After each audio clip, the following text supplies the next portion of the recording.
వచ్చిన మీ అందరికీ మరొకమారు శుభములు వందనములు తెలియజేస్తున్నాను. దేవుని అద్భుతమైన కృపను బట్టి ఈ ఉదయకాలంలో మనమందరం దేవుని సన్నిధిని చేరడానికి దేవుడు అనుగ్రహించిన భాగ్యం కొరకై దేవునికి వందనములు తెలియజేద్దాం. ఈ దినం కొరకైన దేవుని వాక్యాన్ని చదువుకొని వాక్య ధ్యానంలోకి వెళ్దాం. దయచేసి బైబిల్ ఉన్న వాళ్ళందరూ కూడా నాతో కలిసి చదవాలని కోరుతున్నాను.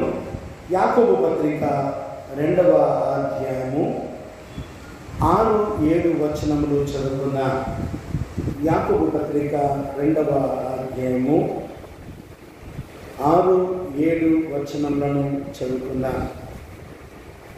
అయితే మీరు దరిద్రులను అవమానపరచుదురు, ధనవంతులు మీ మీద కఠినముగా అధికారం చూపుదురు, మిమ్మల్ని న్యాయసభలకు వీక్షించువారు మీరే, మీకు పెట్టబడిన శ్రేష్టమైన నామమును దూషించువారు మీరే కదా. దేవుడు ఈ మాటని దీవించుగాక. యథావిధిగా మనమందరము లేచి నిల్చొని జీవాధిపతి అయిన దేవుని స్తుతించి ఆరాధన చేద్దాం. మన దేవుడు పరిశుద్ధుడు, పరిశుద్ధుడు, పరిశుద్ధుడు. ఆయన సర్వాధికారి అయిన దేవుడు. ఆయన అన్నాడు, ఎక్కడ ఇద్దరు ముగ్గురు కూడా నా నామమున ప్రార్థన చేస్తారు వారి మధ్య ఉంటానని చెప్పిన దేవుడు. ఈ ఉదయకాలంలో ఆయన మనతో ఉంటుండగా మనమందరం కూడా మన హృదయాలను విప్పి ప్రభువుని స్తుతించి ఆరాధన చేద్దాం. హల్లెలూయా, స్తుతి మహిమ ఎల్లప్పుడూ దేవునికి ఇచ్చేదము. ఈ పాటను అర్థవంతంగా మనము పాడుతూ ప్రభు యొక్క నామాన్ని స్తుతించి ఆరాధన చేద్దాం.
అరణ్య మార్గమున బండను తెరిచి వారి నామమును తీసుకున్న గొప్ప దేవుడు. ఆ గొప్ప దేవుని నామాన్ని స్తుతించి ఆరాధన చేద్దాం. నీ అవసరాలు ఎరిగిన దేవుని వ్యక్తాలన్నా స్తుతించి ఆరాధన చేద్దాం.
ప్రేమ కలిగిన మా ప్రియ పరలోక తండ్రి, మీరు మాకు అనుగ్రహించిన ఈ మంచి సమయం కొరకై కృతజ్ఞతలు స్తోత్రము చెల్లిస్తున్నా.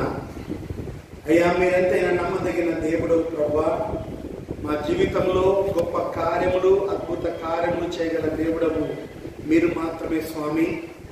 మరొకసారి విశ్వాసంతో ఈ ఉదయకాలమున నీ పాదముల చెంతలు చేరటకు, మీ సన్నిధిని ప్రభువా స్తుతించి ఆరాధించుటకు మీరు మాకు అనుగ్రహించిన గొప్ప భాగ్యం కొరకై కృతజ్ఞతలు స్తోత్రము చెల్లిస్తున్నాను.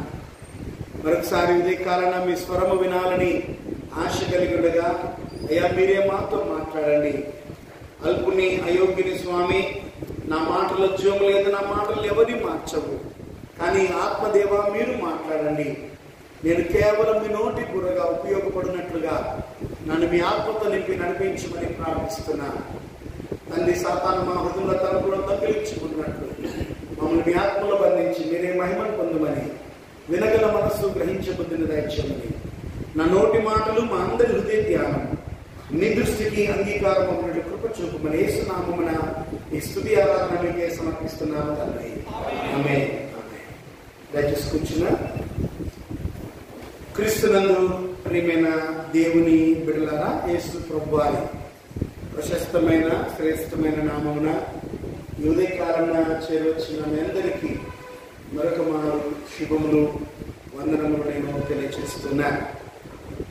ఈ దినం మన సిఎస్ఐ ఆహ్వానాన్ని అనుసరించి ఈ దినపు మన ధ్యానాంశము పేదరికము పట్ల క్రైస్తవ ప్రతిస్పందన. పేదరికము పట్ల క్రైస్తవ ప్రతిస్పందన. Christian response towards poverty. Christian response toward poverty. ప్రియ దేవుని బిడ్డలారా, మన మధ్యలో ఉన్నటువంటి పేదలని జ్ఞాపకం చేసుకుని వారికి మనము చేయూతను ఇవ్వటం మనకు ఎంతైనా ఆశీర్వాదకరం.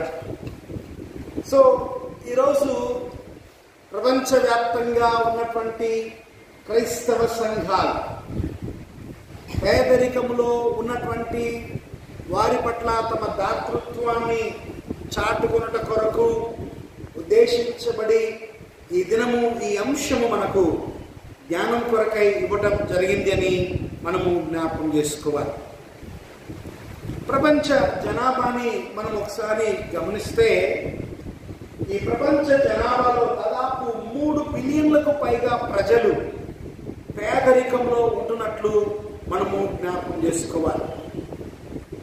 దాదాపు వారి యొక్క దిన కూలి లేదా దిన ఆదాయము ఎంత అంటే కేవలము $2 లోపు అన్నటువంటి మదింపు వేయడం జరిగింది.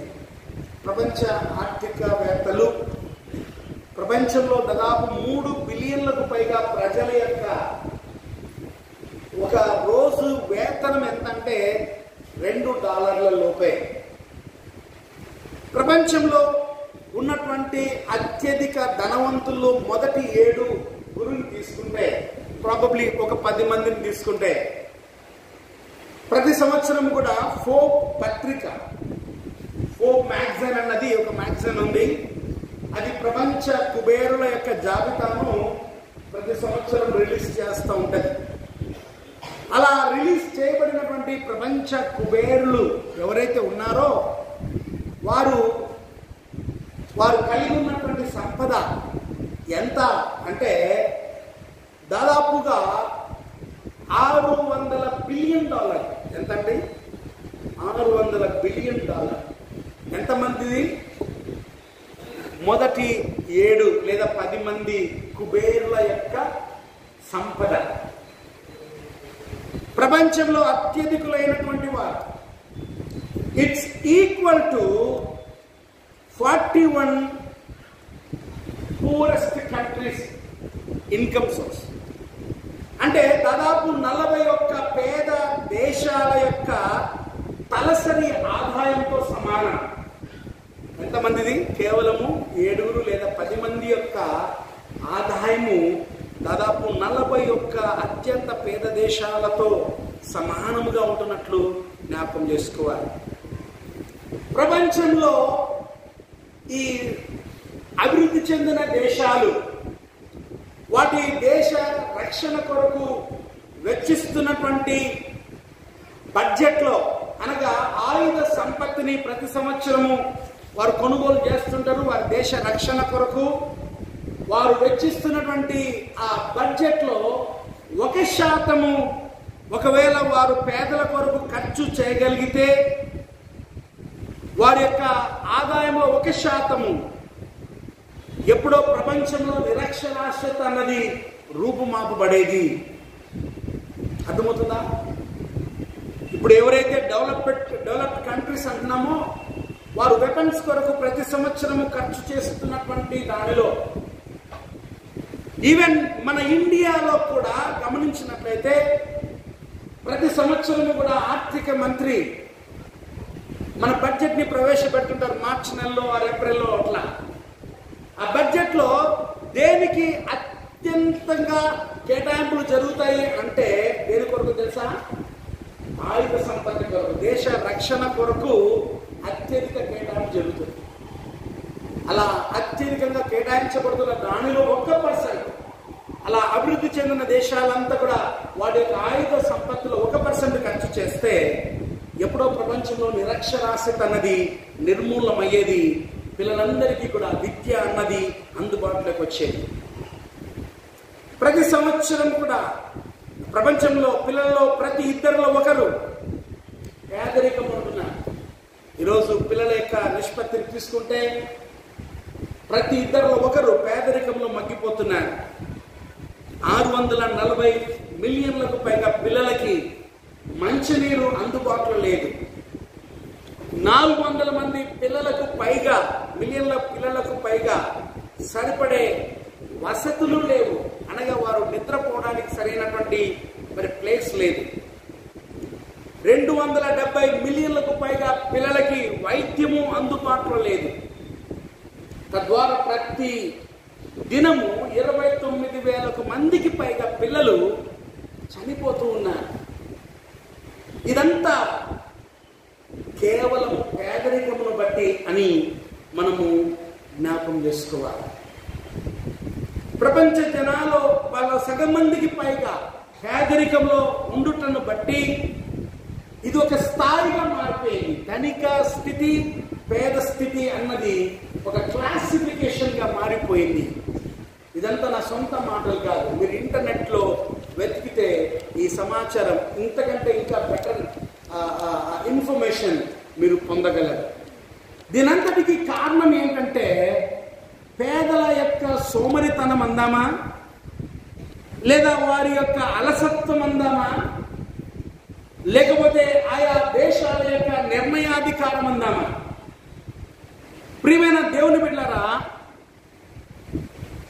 మన దేశాలు, ప్రభుత్వాలు తీసుకునే విధి విధానాలు, నిర్ణయాలు ఏవైతే ఉన్నాయో వాటిని అనుసరించి ఒక దేశం యొక్క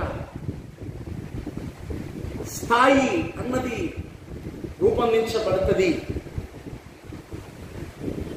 ఒకసారి నేను రాజమండ్రికి ఒక వివాహం కొరకు వెళ్ళాను. అక్కడ నాకు ఒక హోటల్లో బస ఏర్పాటు చేశారు. ఆ రోజు మార్నింగ్ నేను వివాహం కొరకు సిద్ధపడి రెడీ, నేను వెహికల్ కోసం వెయిట్ చేస్తున్న లాడ్జ్ ముందు. ఆ లాడ్జ్ ముందు ఒక పెద్ద హోర్డింగ్ ఉంది. ఆ హోర్డింగ్ మీద ఇలా రాసి ఉంది, పేదరికంలో పుట్టడం నీ తప్పు కాదు. ఆ హోర్డింగ్ మీద రాయబడిన లెటర్స్, పేదరికంలో పుట్టడం నీ తప్పు కాదు, కానీ పేదరికంలోనే నువ్వు చస్తే అది నీ తప్పు అన్నారు. పేదరికంలో నువ్వు చస్తే అది నీ తప్పు. ప్రియ దేవుని బిడ్డలారా, ఈరోజు మనము ఈ పేదరికం నుండి బయటపడాలన్నటువంటి క్రమంలో ఈరోజు ప్రపంచంలోని ప్రతి వారు చేస్తున్న ప్రయత్నాల్ని మనము ఒకసారి యోచన చేస్తే, ఈ ప్రపంచం పేదరికాన్ని జయించటానికి అనేక రీతులుగా ప్రయత్నం చేస్తూ, ఆ ప్రయత్నంలో భాగంగా పేదలు మరింతగా పేదలుగా చేయబడుతున్నారు, ధనికులు మరింతగా ధనవంతులు అవుతున్నారు. ఇటీవల కాలంలోనే ఒక పెద్ద కార్పొరేట్ దిగ్గజం మన దేశంలో తమ కుమారుని యొక్క వివాహం జరిపించారు. ఎవరు తెలుసు? డెఫినెట్లీ వి ఆల్ నో కదా, అంబానీ. అంబానీ వివాహం, వారి కుమారుడు అనంత్ అంబానీ వివాహం ఒక వారం ముందు జియో ప్రీపెయిడ్ రీఛార్జెస్ అన్నీ కూడా అప్డేట్ చేయబడ్డాయి కదా. అంతకుముందు నాకు ఎప్పుడైనా డేటా అయిపోతే డేటా యాడెడ్ ప్లాన్ 143 నేను రీఛార్జ్ చేసుకునేవాడు. కానీ సడన్గా ఒకరోజు అది 175కి మారిపోయింది. అదే డేటా బిఎస్ఎన్ఎల్ అంటే చీప్ వస్తుంది కదా. అలా ఒక్క వివాహం కొరకు ఆయన సవరించిన డేటా వాల్యూ ఎంతో తెలుసా? దాదాపు 10,000 కోట్లు. ఎంత? 10,000 కోట్లు. ఆ వివాహం వచ్చిన సెలబ్రిటీలని ఎంటర్టైన్ చేయడానికి he need that money. $1 billion ఉన్నాయి, కానీ అది పేదల్ని దోచుకోవడమే పని. ఈరోజు చాలా మంది పేదల్ని దోచుకుంటూ మరింత పేదరికంలోకి నెట్టేస్తున్నారు. వారు మరింత ధనవంతులుగా మార్చబడుతున్నారు. ప్రియమైన దేవుని బిడ్డలారా, ప్రపంచీకరణ నేపథ్యాన్ని మనం అర్థం చేసుకోగలిగితే ధనిక దేశాలు, వర్తమాన దేశాలు అంటే అభివృద్ధి చెందుతున్న దేశాలు, ఆ దేశాల పైన ఆధిపత్యాన్ని చలాయిస్తూ ప్రపంచ ఆర్థిక వ్యవస్థని వారు తమ గుప్పెట్లో ఉంచుకున్నారు. So they are the people who control the world economy. ఈరోజు ప్రపంచ ఆర్థిక వ్యవస్థ వారి గుప్పెట్లోకి వెళ్ళిపోయింది. తద్వారా పేద దేశాలు మరింత పేదరికంలోకి నెట్టివేయబడుతున్నాయి. ఈ ధనిక దేశాలన్నీ ఎవరు అని యోచన చేస్తే majority they are called Christian countries. ఎవరంటే వాళ్ళు క్రైస్తవ దేశాలు. ప్రియమైన దేవుని బిడ్డలారా, అందుకే దేవుని వాక్యం ఈరోజు మనకి ఇవ్వబడుతుంది. క్రైస్తవులంగా దేవుని పిల్లలు అని పిలువబడుతున్న మనము పేదరికము పట్ల ఎటువంటి వైఖరిని కలిగి ఉన్నా, దేవుని మనసును అర్థం చేసుకోగలిగితే, పేదల పట్ల దేవునికి ఉన్న ప్రణాళిక ఏంటో మనం అర్థం చేసుకోగలిగితే మనము పేదరికాన్ని జయించగలము. స్కాటిష్ థియాలజియన్ ఒక ఆయన అన్నాడు, జేమ్స్ టారెన్స్ అనేటువంటి ఈ థియాలజియన్ ఒక ఆర్టికల్ రాస్తూ ఆర్టికల్లో ఆయన ఈ మాట అన్నాడు. ఆ ఆర్టికల్ పేరేంటంటే understanding God's purpose for humanity. Understanding God's purpose for humanity. ఆయన అందులో రాస్తూ ఈ మాట అన్నాడు ఏంటంటే, దేవుని సృష్టి మరియు విమోచనను అర్థం చేసుకోగలిగితే, దేవుడు ఎందుకు ఈ సృష్టిని చేశాడు, ఈ సృష్టిని విమోచించడానికి ఆయనకున్న ప్రణాళిక ఏంటి అని మనం అర్థం చేసుకోగలిగితే, దేవుని ఉద్దేశము, ఆయన మనస్సు ఏంటో మనకు అర్థమవుతుంది. ఆయన మనస్సు ఏంటో అర్థమవుతుంది.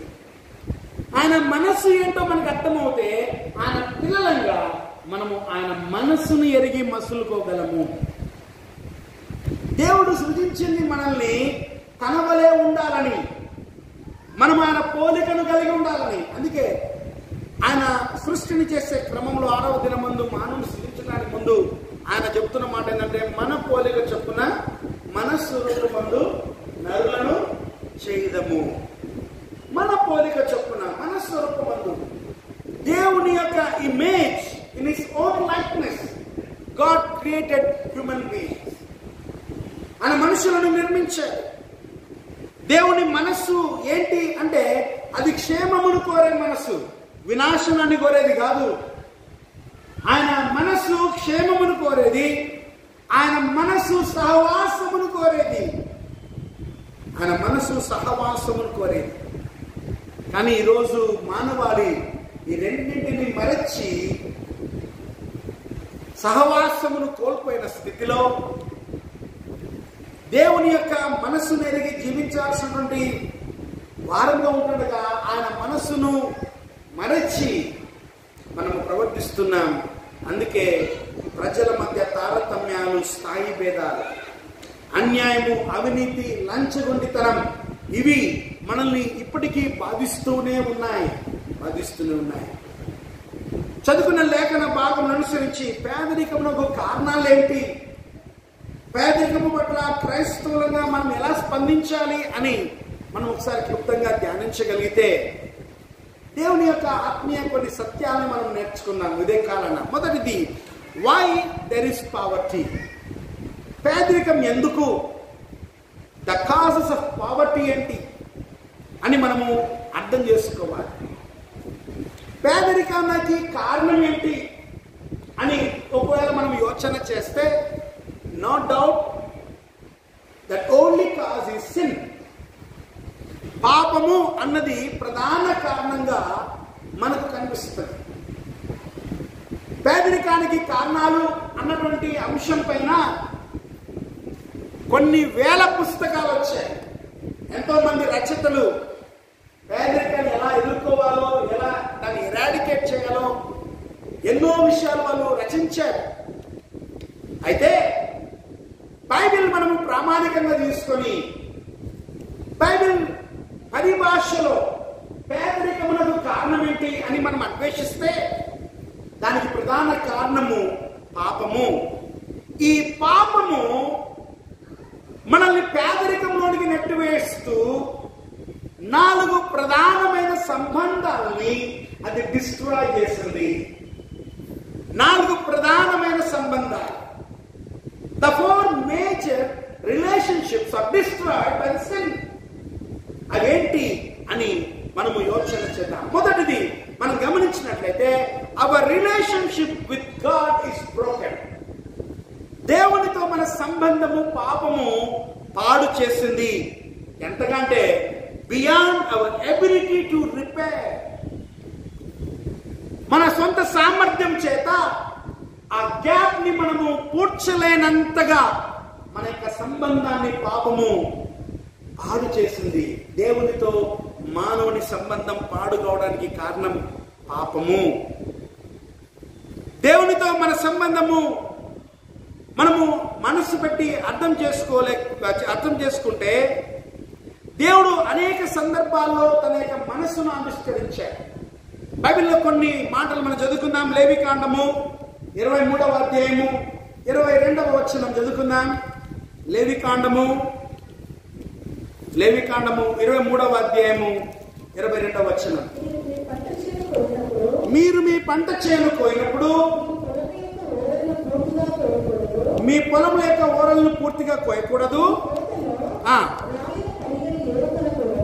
రాలిన పరిగె, ఎవరైతే పంట కోస్తున్నారో ఆ పంట కోసే క్రమంలో రాలిన పరిగెను ఏరుకొనకూడదు. బీదలకును పరదేశులకును వాటిని విడిచిపెట్టవలెను. నేను మీ దేవుడిని. చూడండి దేవుని మనస్సు ఎలాంటిదో. దేవుని మనస్సును మనం అర్థం చేసుకోలేకపోవడానికి పాపము కారణం. ఎందుకంటే ఆ పాపము దేవునితో మన సంబంధాన్ని పాడు చేసింది. అందుకే దేవుని మనస్సు మనకు అర్థం కావట్లే. దేవుని మనస్సు ఎప్పుడో తన జీవవాక్యంలో ఆయన ఆవిష్కరించాడు. నువ్వు పంట కోసేటప్పుడు నీ పంటలో చూసినట్లయితే పంట లేదా పొలం యొక్క ఓరలను పూర్తిగా కోయకూడదు. నువ్వు కోత కోస్తుండగా ఏదైనా పరిగె రాలిపోతే దాన్ని నువ్వు తిరిగి ఏరుకోకూడదు. దాన్ని అలాగే విడిచిపెట్టాలి. ఎందుకొనకంటే అది నీ దేశంలో ఉన్నటువంటి పేదలకు పరదేశులకు ఆహారం అవుతుంది అన్నాడు. అలాగే ద్వితీయోపదేశ కాండము 15వ అధ్యాయము 7-8 వచనాలు చదువుకున్నాం. ద్వితీయోపదేశ కాండము. నీ దేవుడైన యెహోవా నీకిచ్చుచున్న దేశమందు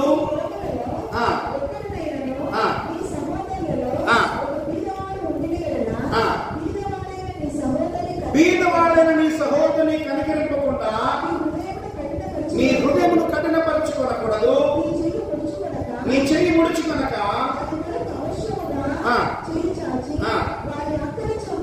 వాని అక్కర చొప్పున ఏం చేయాలంటండి? అప్పుకు వడ్డీ తీసుకోమనుందా? ఉందా? మనకు వడ్డీ లేని ఎవరికి 10 రూపాయలు కూడా ఇవ్వం కదా, నిజమేనా? నీ సహోదరులలో ఒకడు, నీ సహోదరులలో ఎవరు వీళ్ళు అంటే your own brothers are in the brothers in your community. నీ సంఘంలో నీ తోటి విశ్వాసులైనటువంటి వారు. పేదల పట్ల మన ప్రతిస్పందన ఎలా ఉండాలో దేవుని వాక్యం మనల్ని హెచ్చరిస్తుంది. కానీ మన సంబంధాలు పునరుద్ధరింపబడలేనంతగా మనము మన యొక్క సంబంధాల్ని పాడు చేసుకున్నాం. కారణం ఏంటంటే పాపము. ప్రియ దేవుని బిడ్డలారా, దేవుని మనస్సు ఏంటో దేవుడు ఆవిష్కరిస్తున్నాడు. తన ప్రియకుమారుని లోకంలోనికి పంపుట ద్వారా ఆ ప్రియకుమారుడు తను వచ్చిన పనిని వివరిస్తున్నాడు. నజరెత్ మేనిఫెస్టో మనం ఎన్నో పర్యాయాలు ధ్యానించాం. లూకా సువార్త 4వ అధ్యాయం 18వ వచనంలో గమనిస్తే ఆయన యెషయా గ్రంథంలో వ్రాయబడిన చుట్టను తీసి తన గురించి వ్రాయబడిన మాటలు చదువుతున్నాడు. అని అంటున్నాడు, ప్రభు ఆత్మ నా మీద ఉన్నది, బీదలకు సువార్త ప్రకటించుటకై ఆయన నన్ను అభిషేకించను అని వ్రాయబడింది. సువార్త ఎవరికి ప్రకటించడానికి? ధనవంతులైన వారికి, అధికారంలో ఉన్న వారికి, లేదా ఎవరైతే నోబల్ ఫ్యామిలీస్ ఉన్నారో వాళ్లకు, రాజరిక కుటుంబ వ్యవస్థకు చెందినటువంటి వారికి సువార్త ప్రకటించడానికి యేసు ప్రభు లోకంలోకి వచ్చాడా? కాదండి. God sent his only son to proclaim the good news to the poor. పేదలైన వారికి. అందుకే ఇక్కడ ఆ మనస్సు ఏందో యేసు ప్రభు వివరిస్తున్నాడు. నేను ఈ లోకంలోకి వచ్చింది పేదలకు సువార్తను ప్రకటించడానికి. What is gospel? చాలా మంది ఇది కన్ఫ్యూజన్ అవుతూ ఉంటారు. What is gospel? ఏంటి సువార్త అంటే ఏంటి? చాలా మంది సువార్త పోతుంటారని చెప్తూ సువార్తకు వెళ్లే క్రమంలో కొన్ని సంఘాలు వాళ్ళు ప్రకటించే సువార్త ఎలా ఉంటుందంటే, వాళ్ళ సువార్త వింటే మరి సంతోషం వెళ్తుందో లేదో తెలియదు కానీ ఖచ్చితంగా భయంతో చచ్చిపోతారు. ఏంటి యేసుప్రభు నమ్ముకో, అయిపోతే లేకపోతే చచ్చే నరకం పోతావు. ఇప్పుడు నమ్మకం పోతే ఎక్కడా? నేను నరకం పోతానా కదా? అంటే యేసు ప్రభు నమ్ముకోకపోతే నరకం ఉంది. ఇదేనా బ్లాక్ మెయిలింగ్ గాస్పెల్ అంటే? This is not called gospel. ఏంటి సువార్త? యేసు ప్రభు తన శిష్యులకు ఇచ్చిన చివరి ఆజ్ఞ ఏంటంటే, మీరు భూదిగంతంలోకి వెళ్ళి సర్వ సృష్టికి నా సువార్తను ప్రకటించండి. ఏంటి సువార్త? Share the good news through your deeds. ప్రేమతో, కనికరముతో నీవు దేవుని కార్యాన్ని వివరించడం సువార్త. చేస్తున్నామా ఆ పని? మనము మన యొక్క కార్యాలు ఎలా ఉన్నాయి, మన క్రియలు ఎలా ఉన్నాయి? ఒక ఆవిడ అడుక్కోవడానికి వచ్చిన ఒక వ్యక్తికి సువార్త చెప్తాను. వాడు వచ్చాడమ్మా, ఆకలి కొంచెం అన్నం పెట్టమ్మా. పెడతారా, అక్కడ కూర్చో. వాడిని కూర్చోబెట్టి, నీకు యేసుప్రభు తెలుసా, నువ్వు గుడి పోతావా, యేసుప్రభు ఇట్లా చెప్పినాడు, అట్లా చెప్పినాడు అంత చెప్తుంటే వాడు అంటున్నాడు, అమ్మా ముందు ఆకలి అన్నం పెట్టుకున్నా అంటున్నాడు. ఏంటి అప్పుడు వాడి సువార్త అంటే యేసుప్రభు గురించి చెప్పడం అవసరమా, వాడిని ఆకలి తీర్చడం ముఖ్యమా? ప్రియ దేవుని బిడ్డలారా, ఆకలి ఉన్నవానికి నీ దేవుని గురించి ఎన్ని హితోపదేశాలు చేసినా వానికి చెప్పగలవు. కానీ నీ దేవుని ప్రేమ క్రియారూపకంలో నువ్వు చూపగలిగితే, వాని ఆకలి తీర్చగలిగితే చాలు. ఒకసారి మన సంఘంలోనే ఒక వ్యక్తి నా దగ్గరికి వచ్చి మాట్లాడుతున్నాడు. He came to me to invite his retirement function. ఆయన రిటైర్మెంట్ అయ్యాడు. సో ఫంక్షన్ పెట్టుకున్నాడు, బాబు రావాలని చెప్తూ తన యొక్క అనుభవాలు, ఎక్కడెక్కడ పనిచేస్తుంది, ఎలా పనిచేస్తుంది, తన సాక్ష్యం అంతా ఒక రకంగా, నిజం చెప్పాలంటే తను ఎంత కష్టాలు అనుభవించి ఆ స్థాయికి వచ్చాడని చెప్తున్నప్పుడు మధ్యలో ఆయన తన అనుభవాలు కొన్ని చెప్పాడు. ఆయన ఒక మామిడి తోట ఉందంట. ఒకరోజు ఆయన కాయలు కోసి వాటన్నిటినీ మార్కెట్ తరలించడానికి ట్రాక్టర్ ఎత్తుతున్నాడు. ఆ దారిన కొద్దిమంది పోతా ఉన్నారు. ఒక ఆవిడ వచ్చిందంట. వచ్చి, అయ్యా ఒక 2 మామిడి పళ్ళు తీసుకుంటున్నా సార్, పిల్లోడు అడుగుతున్నాడు అని అంటే నేను అన్నంట, సరే తీసుకోమ్మా అన్నాడు. ఈమె వెళ్ళి అక్కడ ఉన్నటువంటి మంచి కాయలు కాకుండా పాడైపోయిన కాయ, అంటే దెబ్బ తగిలి లేదా అవి గాయమైనటువంటి కాయలు ఏవైతే ఉన్నాయో అలాంటి వాటిని ఒక 2-3 తీసుకొని పిల్లోడికి ఇచ్చి ఆవిడ వాడిని నడిపించుకొని పోతుంది. నేను చూశాను. చూసి వెంటనే ఆవిడ దగ్గరికి వెళ్ళి, అమ్మ ఇన్ని మంచి కాయలు ఉంటే అవెందుకు ఇచ్చినావు పిల్లోనికి, ఇదో ఈ మంచి కాయలు తీసుకో అని చెప్తే, వద్దులే సార్ అంటుందంట. ఈయన ఆ పిల్లోని చేతిలో ఆ దెబ్బతిన్న కాయ చూసి వాడు అది తింటే మన ఆరోగ్యం పాడుతుందో అని అనుకున్నాడేమో.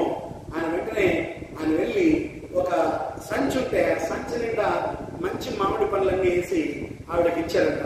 ఆవిడ అక్కడి నుంచి కొంత దూరం పోయి మళ్ళీ ఇంటికి వచ్చి అడిగిందంట, సార్ నేను మాట్లాడితే ఏమనుకోరు కదా అని.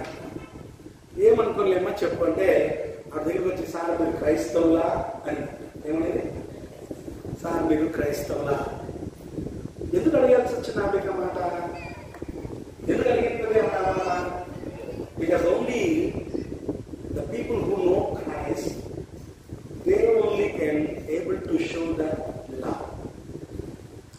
ఎవరైతే నిజంగా క్రీస్తుని ఎరిగి ఉంటారో వారు మాత్రమే అటువంటి ప్రేమను చూపగలరు. Even the world are expecting that same love from you and me. మన నుండి ఇలాంటి ప్రేమనే లోకంలో ఎక్స్పెక్ట్ చేస్తాం. సువార్త అంటే గొప్పగా నీ దేవుని యొక్క కార్యాన్ని వివరించడం కాదు. నువ్వు ఎంత గొప్పగా నీ దేవుని అర్థం చేసుకున్నావో, నీ దేవుని గుణగణాలని క్రియారూపకంలో నువ్వు చూపగలిగితేనే అదే నిజమైన సువార్త. ఆవిడకు యేసు ప్రభు నమ్ముకోమని కానీ, లేదా నువ్వు ఇలా ఉండు అలా ఉండవు కానీ ఆ వ్యక్తి ఎప్పుడు చెప్పలేదు. కానీ ఆయన క్రియలు మాట్లాడాయి ఆవిడతో. దేవుని ప్రేమతో ఆవిడకు తెలియచేశాయి. So she recognized him as a Christian. ఈరోజు నువ్వు నేను అలాంటి గుర్తింపును కలిగి ఉన్నామా? మార్కు సువార్త 8వ అధ్యాయము 1 నుండి 8 వచనాలు మనం గమనిస్తే అక్కడ 5 రొట్టెలు 2 చేపల యొక్క ఇన్సిడెంట్ మనకు కనపడుతుంది. ఇదే ఎపిసోడ్ ని లేదా ఇదే ఇన్సిడెంట్ ని యోహాను భక్తుడు కూడా రాస్తున్నాడు. యోహాను పత్రిక 6వ అధ్యాయంలో మనం గమనిస్తాం. ప్రియమైన దేవుని బిడ్డలారా, అక్కడ గమనిస్తే ఆడ చూడండి 2వ వచనం, జనులు నేటికి 3 దినముల నుండి నాతో ఉన్నారు, వారు తిననేమీ లేనందున నేను వారి మీద కనికరపడుచున్నాను. యేసుప్రభు అన్నాడు, నేటికి 3 రోజులు, ఇప్పుడు 2 రోజులు అయిపోయింది, వీరు నాతో ఉన్నారు. ఇప్పుడు తినలేదు, వాళ్ళు చాలా రోజులు అవుతుంది కనుక ఈ 3 దినముల నుండి వారు ఏం తినలేదు కనుక నేను వారి మీద కనికరపడుతున్నా. ఆ మాట చెప్తూ వీరికి ఆహారాన్ని మీరు పంచిపెట్టండి, ఆహారం తీసుకుని రండి అంటే, యోహాను సువార్త 6వ అధ్యాయంలో ఫిలిప్పు ఆ జనాభాకు ఎంత అవసరమో ఆహారము ఎంత ఖరీదవుతుందో లెక్కలు కడుతున్నాడు. అని అంటున్నాడు, ఇంతమందికి ఆహారం పెట్టాలంటే కనీసం 200 దేనారాలైనా అవసరమైతాయి. ఏమన్నాడు? 200 దేనారాలు. ప్రియ దేవుని బిడ్డలారా, వారి యొక్క ఆకలిని ఆర్థికంగా లెక్క కడుతున్నాడు ఈయన. కానీ యేసు ప్రభు వారి ఆకలిని ఏ దృక్కోణంలో చూస్తున్నాడు? కనికరం అనే దృక్కోణంలో చూస్తా ఉన్నాడు. కనికరముతో కూడిన. ప్రియమైన దేవుని బిడ్డలారా, ఆ రోజు వారి దగ్గర ఉన్నటువంటి ఆ కొంచెము ఆహారం చూడండి, యేసు ప్రభు ఎటువంటి కనికరముతో కూడిన మనస్సును కలిగి ఉన్నాడో అదే మనస్సు అక్కడున్నటువంటి ఒక అబ్బాయి కలిగి ఉన్నాడు, చిన్నోడు కదా. వాళ్ళమ్మ ఆ మీటింగ్కి వెళ్తున్నప్పుడు ఇంటి దగ్గర మనం కట్టించిందేమో, తిండ్రమైన దాని నుండి ఆకలైతే 5 రొట్టెలు 2 చేపలు. ఎన్ని కట్టించిందో తెలియదు, బట్ అట్ ద టైం వాళ్ళ దగ్గర ఎన్ని ఉన్నాయట? 5 రొట్టెలు 2 చేపలు. అవి వాడు తన ఆహారం కొరకు ఉంచుకోలేదు లేదా దాచుకోలేదు. వాడు కూడా యేసు ప్రభు మనస్సును కలిగి ఉన్నాడు. అందుకే వాటిని యేసయ్యకి అందించేశాడు. ఆ అబ్బాయి ఇచ్చినటువంటి ఆ కొద్ది మొత్తపు ఆహారము ఆశీర్వదించబడింది. వారందరూ తిని తృప్తిగా తినగా మిగిలింది 12 గంపలకెత్తారు. ప్రియ దేవుని బిడ్డలారా, ఇలాంటి మనస్సు నేడు మనము కలిగి ఉండాలి. శిష్యులు ఆర్థికపరమైన కోణంలో వారి యొక్క ఆకలిని చూస్తుంటే యేసు ప్రభు కనికరముతో వారి అవసరతను గుర్తిస్తున్నారు. ఇలాంటి మనస్సును నేడు మనము కలిగి ఉన్నామా? మన సంఘాలు కలిగి ఉన్నాయా? మనం ప్రశ్నించుకోవాలి. రెండవ relationship, hour relationship with others conflict over competing interest and personal agendas. మన యొక్క వ్యక్తిగత జీవితాల్లో ఇతరులతో మనకున్నటువంటి సంబంధాలు చెదిరిపోయాయి. మొదట దేవుడితో మన సంబంధం పాపం చెడిపేసింది. రెండవది ఇతరులతో మన సంబంధాలు. ఇప్పుడు ఎలా అయిపోయిందంటే, నేను నా కుటుంబం మాత్రం బాగుంటే చాలు అన్నటువంటి స్థితికి దిగజారిపోయారు. నేను నా కుటుంబం. నేటి వ్యాపార పద్ధతులను గమనిస్తే లాభాపేక్ష తప్ప మరి ఏది కూడా కానరాని పరిస్థితి. అత్యాశ చేత కొందరు కొనసాగిస్తున్న అవినీతి, కల్తీని చూస్తుంటే నేడు స్వచ్ఛమైన నాణ్యమైన సరుకంటూ ఉందా ఈ లోకంలో అని మనకు అనిపిస్తూ ఉంటది. కల్తీ, అవినీతి ఎక్కడ చూసినా. 100 సంవత్సరాల క్రింద కట్టిన బ్రిడ్జెస్, భవనాలు నేటికి చెక్కు చెదరడంలే. కానీ కట్టిన కొన్ని సంవత్సరాలకే కూలిపోతున్నటువంటి బ్రిడ్జెస్. ఇటీవల కాలంలో మనం గమనిస్తే బీహార్లో ఐ థింక్ లాస్ట్ 3 months కిందట అనుకుంటాను, కంటిన్యూగా దాదాపు 9 బ్రిడ్జిలు కూలిపోయాయి. ఎవరు కట్టారట? బ్రిటిష్ వాళ్ళు కట్టినాయి కాదు. అది ఇంకా చెక్కు చెదరంలే. వాళ్ళు ఆ పేపర్లు రాస్తూ పురాతనమైన బ్రిడ్జిలు బాగున్నాయి, కానీ ఇటీవల కట్టబడిన బ్రిడ్జిలు పాడేయడానికి కారణం ఏంటంటే అధికారుల యొక్క అవినీతి, అత్యాశ, కల్తీ. అందుకే నాణ్యత లేని బిల్డింగ్స్ అవి కూలిపోతుందో ప్రాణాలు తీస్తున్నాయి. నేను బాగుంటే చాలు. అందుకే ఆమోసు పత్రిక ద్వారా మనం చదువుకున్నాం 8వ అధ్యాయము 4 నుండి 7 వచనాలు గమనిస్తే, ఆనాటి ఇశ్రాయేలు సమాజంలోని ప్రజలు వారు దోచుకోబడుతున్న తీరు, అవినీతి పరుల యొక్క మనస్సు ఏంటో ఆమోసు ఇక్కడ వివరిస్తూ ఉన్నాడు. సొలొమోన్ రాజు అనంతరం ఇశ్రాయేలు రాజ్యము 2గా విభాగించబడింది. ప్రజల మధ్యలో విద్వేషాలున్నాయి, వర్గ భేదాలు, ప్రాంతీయ భేదాలు సృష్టించబడి ఉన్నాయి. అక్రమము, అన్యాయము రాజ్యమేలుతున్నటువంటి పరిస్థితి. ప్రజలు దోచుకోబడుతున్నారు. దేవుని ప్రజలు స్వార్థముతో విభాగించబడ్డారు. అర్థమైందా? బాగా గమనించండి. సొలొమోన్ రాజు అనంతరము రాజ్యము రెండుగా విడిపోవడానికి కారణం ఏంటంటే యారోబాము యరొబాము అన్నటువంటి ఇద్దరు వ్యక్తుల యొక్క స్వార్థం. ఈరోజు సమాజాల్లో కూడా ఇలాంటి స్వార్థ పాలకుల చేత ప్రజలు దోచుకోబడుతున్నారు.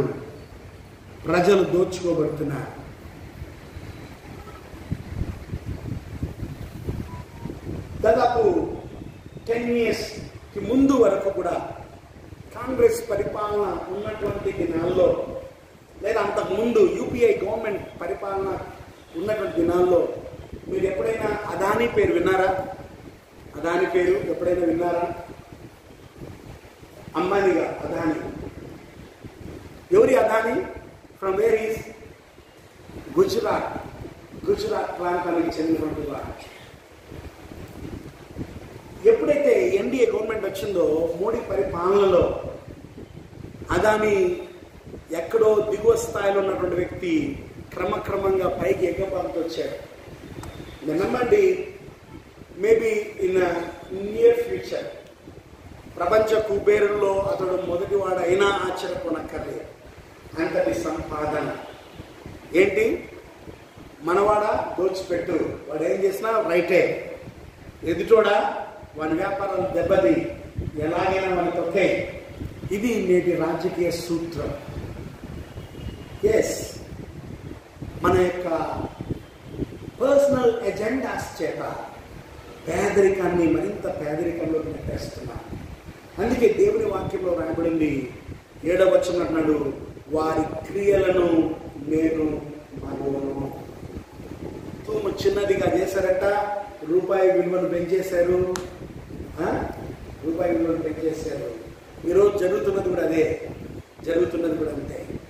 ఈరోజు ఇండియన్ రూపీ మారకపు రేటు డాలర్తో ఎంత అంటే దాదాపు 82. నాకు అప్పుడప్పుడు అనిపిస్తుంటుంది, ఎందుకు మన రూపాయి కూడా డాలర్తో ఈక్వల్గా ఎందుకు కంపీట్ కావట్లేదు అని. అమెరికా డాలర్తో ఈక్వల్గా మన రూపాయి కూడా ఎందుకు అలా రావడం లేదంటే స్వార్థ ప్రయోజనం. చదువు చేత మనం నేర్చుకోవాలా. దేవుడు మనల్ని, మన క్రియల్ని చూస్తూ ఉన్నాడు. 3వది అవర్ రిలేషన్షిప్ విత్ కమ్యూనిటీ. పాపము అన్నది మన యొక్క సత్సంబంధాన్ని ఎంతగా పాడు చేసిందంటే ఈరోజు మన కమ్యూనిటీలో కూడా ఐక్యత లేని పరిస్థితి. Conflict between class, cultural, political and regional and religious. ఈరోజు సమాజంలో కూడా భేదాభిప్రాయాలు రాజకీయంగా, సాంస్కృతికంగా, మతపరంగా, కులపరంగా, ప్రాంతీయపరంగా విభాగించబడ్డాయి. అందుకే ఆ స్థాయి భేదాలు ఈరోజు సమాజాన్ని భ్రష్టు పట్టిస్తున్నాయి. మహారాష్ట్రలో ఒకప్పుడు మహారాష్ట్ర వాళ్ళకి గుజరాతీలంటే పడదు, వెస్ట్ బెంగాల్లో బీహారీలంటే పడదు, అస్సాంలో నార్త్ ఈస్ట్ వాళ్ళంటే పడదు. కారణం ఏంటంటే గుజరాత్ వాళ్ళందరూ ముంబై దగ్గర కనుక వాళ్ళందరూ ముంబైకి మైగ్రేట్ అయిపోయి అక్కడ మరి ముంబైలో మేజర్ టాక్సీ వాళ్ళు ఎవరంటే గుజరాత్ కమ్యూనిటీకి చెందినటువంటి వాళ్ళు. ఎవరు? గుజరాతీస్. వాళ్ళు చాలా కష్టపడతారు. And they can cooperate each other. ఒకరికొకరు సహాయం చేసుకుంటారు. అందుకే దే ఫాస్ట్లీ గ్రోన్ అప్. ముంబైలో టాక్సీ వాళ్ళల్లో గుజరాతీల యొక్క వాటర్ షేర్ చాలా హైగా ఉంది. కారణం ఏంటంటే అమాంగ్ దెమ్ కోఆపరేషన్. అందుకే ఈ మహారాష్ట్రీయులకి వాళ్ళని చూస్తే పడదు అసలు. వాళ్ళని ముంబై నుంచి వెళ్ళగొట్టడానికి ఎన్నో ప్రయత్నాలు జరిగాయి. ఈవెన్ కలకత్తాలో కూడా, అక్కడ కలకత్తా టాక్సీ డ్రైవర్స్ యూనియన్ లో మేజర్ రోల్ ఎవరిదంటే బీహారీలది. కారణం, బీహార్ నుంచి మైగ్రేట్ అయిపోయి అక్కడ ఉద్యోగాలు లేవు, కలకత్తాకు వచ్చి అక్కడ బతుకు తెరువు చూసుకొని వాళ్ళు ఆ బీహారీలుగా వాళ్ళకి స్థిరపడిపోయారు. బెంగాలీలకు మంట వాళ్ళంటే చూస్తే. అస్సాం కూడా, Guwahati one of the major city in north east లో ఉన్నటువంటి మరి అనేక మంది ప్రజలు అస్సాంకి వచ్చి అక్కడ ఉపాధి కొరకు వాళ్ళు జీవనోపాధిని వెతుక్కుంటుంటే అక్కడ ఉన్నటువంటి అస్సామీలు వారిని తరుముతున్నారు. కారణం ఏంటంటే వారి యొక్క ఉపాధి అవకాశాలు పోతున్నాయి. వాళ్ళకి ఎటువంటి ప్రేమ లేదు, ఎటువంటి కనికరం లేదు. సహకారము, సహవాసం అసలే లేదు. అరే మనమంతా భారతీయులము, సంఘటితంగా మనమందరము ఎదుగుదాం అన్నటువంటి భావన లేదు. అంతెందుకు, తెలుగు రాష్ట్రాల వాళ్ళు ఇలాంటి భావనతోనే ఈరోజు విడిపోయి 2 రాష్ట్రాలుగా అయిపోయారు. పోనీ కనీసం క్రైస్తవులంగానైనా ఐక్యంగా ఉన్నామంటే అది లేదు. సంఘ స్థాయిలో మన సంబంధాలు బాగున్నాయా అని చూస్తే అది లేదు. క్రైస్తవుల యూనిటీ లేదు. పోనీ సంఘ స్థాయిలోనైనా మనం చూసుకుందామంటే మనలో కూడా ఈ ఐక్యత లోపించడానికి కారణం ఏంటంటే తారతమ్యాలు, స్థాయి భేదాలు. మన స్థాయి వాళ్ళైతేనే ఆరాధనలో వాళ్ళ పక్కన కూర్చుంటారు. వాళ్ళు మన స్థాయి కాదనుకోండి, దయచేసి గురించి లేసుకొని ఉంటారు. లేకపోతే నీది కాదు, ఇది మాదిది అంటారు. స్థాయి భేదాలు. We can compare to people. పేదవాళ్ళు ఎవరైనా వస్తే వాళ్ళకు మనము డైరెక్ట్గా ఏం చూపిస్తాం. మిరియడ కాదు కూర్చోస్తున్నాడు, ముందు పోండి, ఖాళీ స్థలం ఉంది.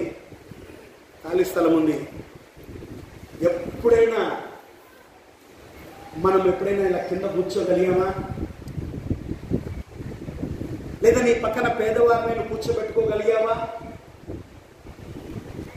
మనం ఫ్రెండ్షిప్ చేయాలన్నా, మనం చర్చికి పోవాలన్నా, ఒక ఫంక్షన్ అటెండ్ కావాలన్నా మన స్థాయి వాళ్ళు ఎవరో చూసుకొని వాళ్ళతోనే వెళ్తాం, వాళ్ళ దగ్గర కూర్చుంటాం, వాళ్ళతోనే భోంచేస్తాం. ఎక్కడ జరుగుతుంది ఇది? బయట కాదండి. Even it's happening in the church. What a shame it is.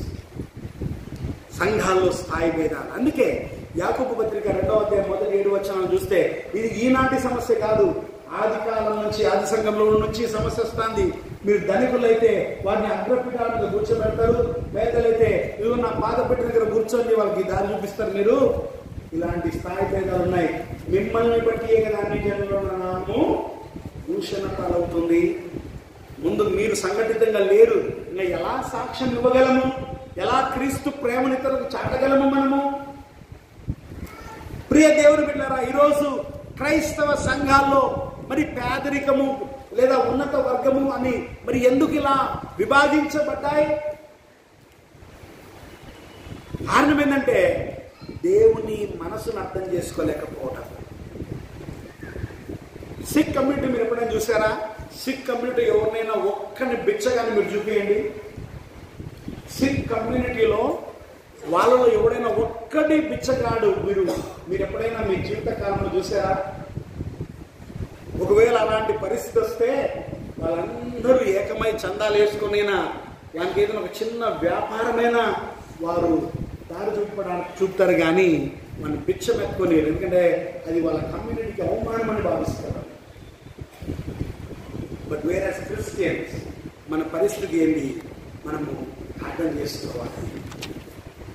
చివరి చెప్పి నేను ముగిస్తాను. Our relationship with environment. పేదరికంలోకి నెట్టబడడానికి కారణం ఏంటంటే పర్యావరణంతో మన యొక్క సత్సంబంధము దెబ్బతినడానికి కారణం మన అత్యాశ. Yes, sin. యోహాను సువార్త 1వ అధ్యాయం 26వ వచనంలో దేవుడు ఆయన తన స్వరూపమందు మనుషులను చేసిన తర్వాత వారిని ఆశీర్వదిస్తున్నాడు. చూడండి, దేవుడు మన స్వరూపమందు మన పోలిక చొప్పున నరులను చేయుదుము, వారు సముద్ర చేపల్ని, ఆకాశ పక్షుల్ని, పశువులను, సమస్త భూమిని, భూమి మీద ప్రాకు ప్రతి జంతువును ఏలుదురు గాక అని పలికెను. ఏలుదురు, నేను మరొకసారి చెప్పాను ఎన్నోసార్లు, ఈ ఏలుదురు అన్న మాట హీబ్రూ పదం రాధా అంటే సంక్షేమముతో కూడిన పాలన. పాలించడం అంటే సంక్షేమం. మనల్ని ఇంకా సంక్షేమంలో నడిపించడానికి మనము పాలకులను ఎన్నుకుంటుంటాం. ఆ పాలకులు చేసిన వాగ్దానాలు మరిచిపోయి ప్రవర్తిస్తే definitely we will hate that rulers. దేవుడు మనల్ని సృజించింది ఈ సృష్టిని సంక్షేమంతో ఏలాలని, కానీ మనమేం చేస్తున్నాం? ప్రియ దేవుని బిడ్డలారా, మనల్ని మనము ఈరోజు పరిశీలన చేసుకోవాలి.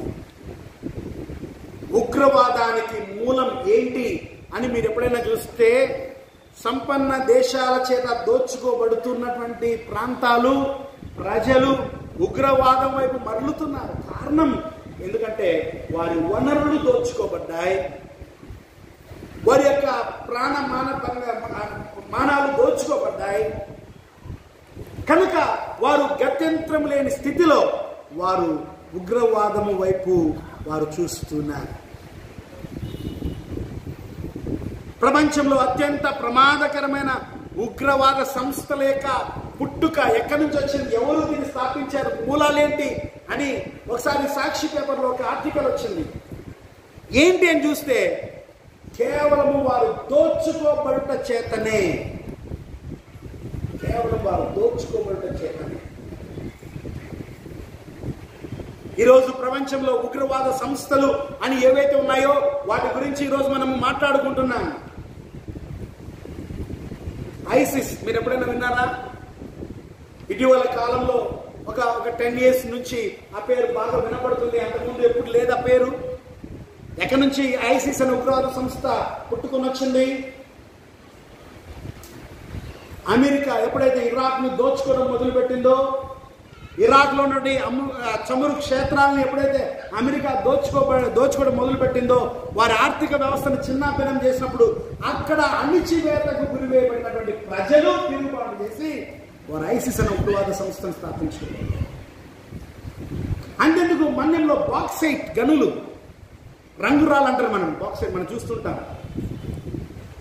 దోపిడీదారులు అలాంటి మన్యం మీద పడి వాటిని దోచుకుంటున్నప్పుడు, వారి యొక్క గూడాలని ప్రాంతాలని దోచుకుంటున్నప్పుడు, అక్కడ ప్రజలు తిరుగుబాటు చేస్తున్నప్పుడు నక్సలిజం వచ్చింది. చూడండి, ఎన్నో ఉగ్రవాద సంస్థల మూలాలు ఏంటి అని చూస్తే కేవలము దోచుకోబడుట చేత, అణిచివేయబడుట చేత they rebel against the governments. ఒకవేళ నిజంగా వారు కూడా సమానత్వంతో చూడబడి ఉండింటే, వారికి కూడా సమాన ఉపాధి అవకాశాలు, విద్య వైద్య అవకాశాలు కల్పించబడి ఉండింటే వారు ఉగ్రవాదం వైపు మరలేవారా? పేదరికంలో వారు నొగ్గిపోయేవారా? మనం ప్రశ్నించుకోవాలి. ఈరోజు పర్యావరణం దెబ్బతింటుంది. ఒక చోట అనావృష్టి, మరో చోట అతివృష్టి. కొన్ని ప్రాంతాల్లో వర్షాలు లేక భీకరమైన కరువుతో ఆహారం లేక అల్లాడుతుంటే, మరో ప్రాంతాల్లో, మరికొన్ని ప్రాంతాల్లో ఈ వరదల బీభత్సం చేత ఉన్నటువంటి పంట పొలాలు నాశనం చేయబడ్డాయి. ఇటీవల పేపర్లో చూసాను నేను, ఈ విజయవాడ ప్రాంతంలో వరదల చేత ఎక్కడెక్కడో ఇసుక అంతా కొట్టుకుని వచ్చి పొలాలమ్మడి నిలిచిపోయింది. పొలాలమ్మడి, పంట లేదు. పంట స్థానంలో ఇప్పుడు ఎక్కడ చూసినా ఇసుక మేటలే. వాటిని మళ్ళీ వ్యవసాయ భూములుగా మార్చుకోవడానికి ఎన్ని సంవత్సరాలు పడుతుందో. కారణం ఈ వరదలకి కారణం ఏంటి అంటే మన అత్యాశ. ఉన్న భూములు చాలదన్నట్టు వంకలు, కాలువలు, చెరువులను ఆక్రమించేసి బిల్డింగ్లు లేపేసి ఇల్లు కట్టుకుంటున్నాను. ఈ వర్షపు నీరు ఎక్కడికి పోవాలా? నీరు పల్లమెరుగు ఏమవుతుంది? ఎక్కడైతే అది వెళ్తుందో ఆ ప్రాంతానికి వెళ్తాయి. దాని ప్రాంతాన్ని మనం ఆక్రమించుకుంటే అది చూస్తూ ఊరుకో, అది వరదతో ముంచెత్తేస్తుంది. ఈరోజు ప్రజలు కోలుకోలేనంతగా దెబ్బతిన్నారు. కారణం అత్యాశ. ప్రియ దేవుని బిడ్డలారా, వీటన్నిటిని మనం ఆలోచిస్తే మన యొక్క సంబంధాల్ని పాపము అన్నది దెబ్బతీసింది. So we need to realize and we need to confess our sins before justice God. న్యాయవంతుడైన దేవుని ఎదుట మన తప్పిదములు ఒప్పుకొని, మన పాపములు ఒప్పుకొని, మన సంబంధాలని మనము రిపేర్ చేసుకోగలిగితే, పునరుద్ధరించుకోగలిగితే, దేవుడు కోరుకుంటున్నటువంటి ఆదర్శమైన సమాజాలు అవి ఆవిష్కరించబడతాయి. దేవుడు కోరుకుంటున్నటువంటి ఆ గొప్ప సమాజాలు, సంక్షేమముతో కూడినటువంటి సమాజాలు ఏర్పడతాయి. అలా ఏర్పడడానికి మన పాపములను ఒప్పుకుందాం. అంటే కృప పరిశుద్ధ ఆత్మదేవుడు మనల్ని నడిపించి ముందుకు తీసుకెళ్ళగాక. ఆమె ప్రార్థన చేసుకున్నాం. పరిశుద్ధుడా, ప్రేమ కలిగిన నా ప్రియ పరలోక తండ్రి, ఈ ఉదయ కాలంలో మీరు మాకు అనుగ్రహించిన చక్కటి వర్తమానం కొరకు స్తోత్రాలు. పేదరికము పట్ల క్రైస్తవులుగా మేము ఎలా స్పందించాలో, ఈ పేదరికము ఏర్పడటానికి కారణాలేంటో మీరు మాతో మాట్లాడుతున్నందుకే స్తోత్రం. ఒకవేళ మేము కూడా ఎక్కడైనా ప్రభువా మీ నామమునకు తగినట్లుగా మేము జీవించి ఉండకపోతే మమ్మల్ని క్షమించండి. మేము కూడా ప్రభా పేదల పట్ల ప్రతిస్పందన చూపించడానికి, వారి పట్ల కనికరముతో కూడిన పరిచర్య చేయడానికి మా గుప్పిలు విప్పండి, మా సంఘాలను దీవించండి. మితమైన వాక్యం మా హృదయాలు ఫలించినట్లు మీ దీవెన దయచేయండి. యేసు నామమున స్తుతించి అడిగి వేడుకొనుచున్నాము.